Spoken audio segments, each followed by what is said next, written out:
What is up, guys? It is Agent Nicole and I am back with another video. So in today's video, we'll be talking about 5 prices that you will be paying when you ignore red flags in a relationship. And the thing is, I did make a list of the things that I wanted to talk about so that way I wouldn't forget.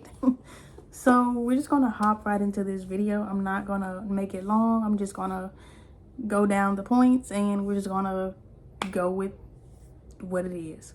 So the first thing is you will lose your peace. And when I say peace, I mean that you will start overthinking things. You will start questioning so many things. You will wonder what is happening inside of your brain that is trying to get you to make sense of everything that is happening. And the main thing is that you will become so freaking anxious.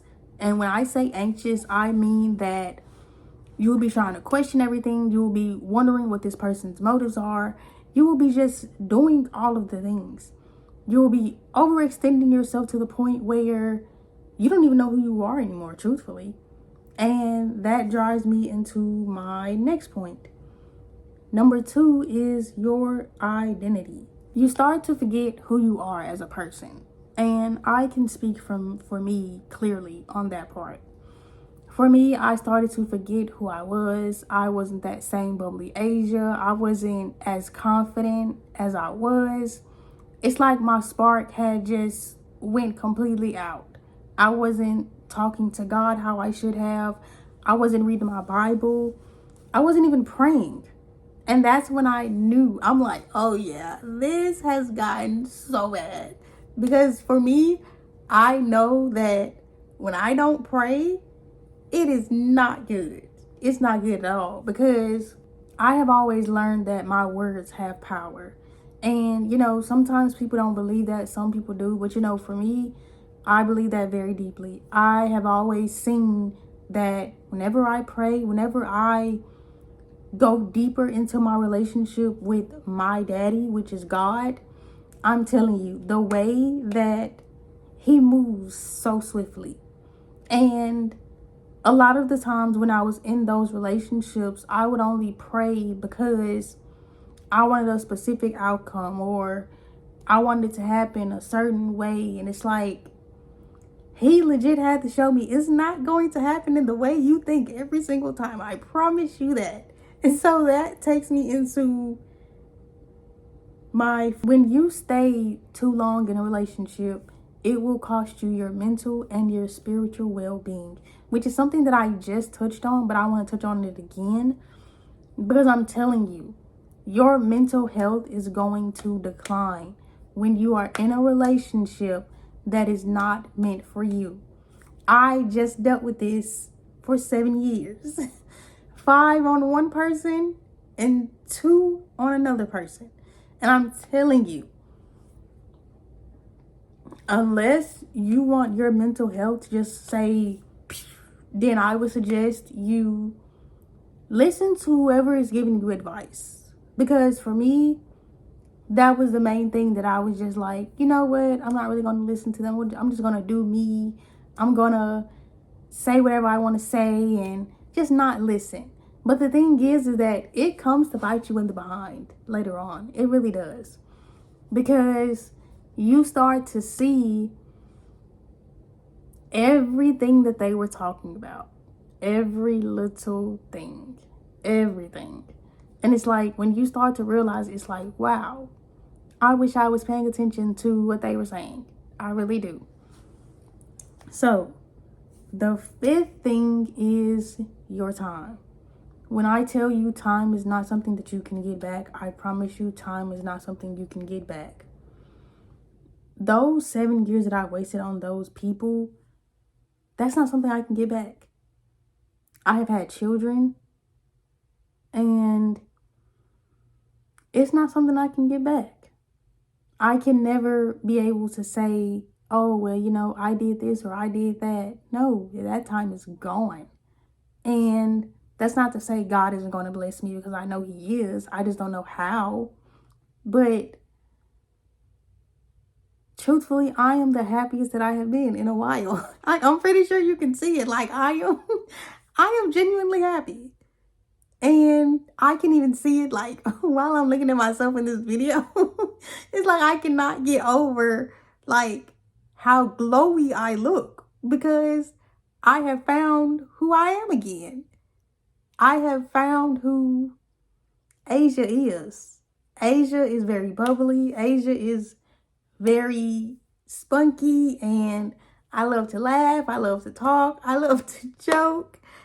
And I'm so happy that I found myself again because that's something that I really did not like. I changed so much of myself for people, made altars to myself and for them that I had to dismantle. And the way that God removed people, it was like, wow, okay, this is very different than what I thought it was going to be.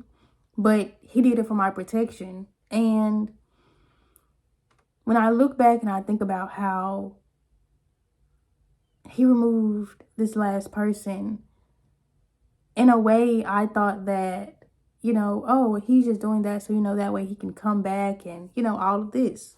But when God showed me what his true decision was, and that was my opportunity to just say, you know what, God, I'm going to trust you. I'm going to fully let go.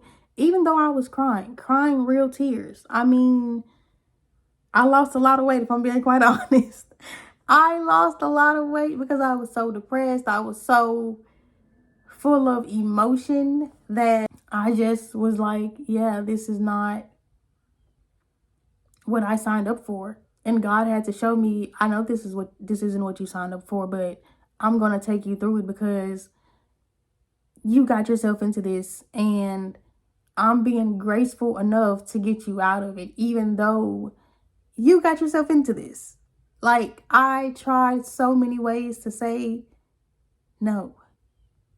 And it's like, for me, I was just like, you know what? Free will. And yeah, so those are the 5 prices that you will pay for staying too long. Because staying longer than you're supposed to, it's not good. And I'm pretty sure there are so many other people who can relate to this. I just had a baby out of wedlock. That was something that I used to say I would never do. And I'm not laughing about it, but I'm saying, like, when you're in love and, well, when you think you're in love and you think that this person has your best interest and you think that you're making the right decisions, it will make you do some of the wildest things. I promise you it will. It will make you do some of the wildest things.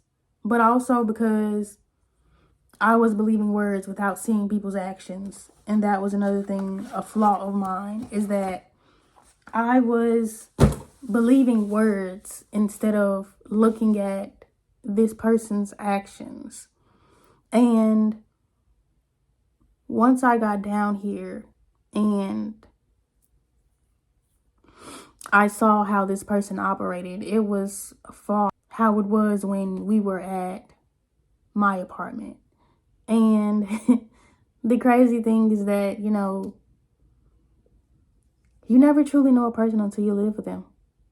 You really don't. You really, really don't. And it takes so much out of you. It really does. Because not only do you not know who they are, when someone tells you, oh, you don't really know me, and then you think that they're saying that as a joke, I promise you they are not saying that shit as a joke. They are not. When I think back to all the conversations that me and this particular person had in the beginning of our relationship, he said a lot of things that I overlooked. Telling me that he knew that I needed love, telling me I didn't really know him. And he was exactly right. He was exactly right that I did not know him. I did not know that man from a can of paint. Because not only was he putting on this persona of what he felt like I wanted, but he was doing all the things that he knew that I, at that time, needed. And it's like when people can see, when people can smell the vulnerability on you, Lord Jesus. So I pray that this video blessed you guys in some type of way. And I pray that you start to see the signs earlier. And I pray that God gives you the discernment that you need to be able to say, okay, that's not what I want. And able to just fully go on about your life.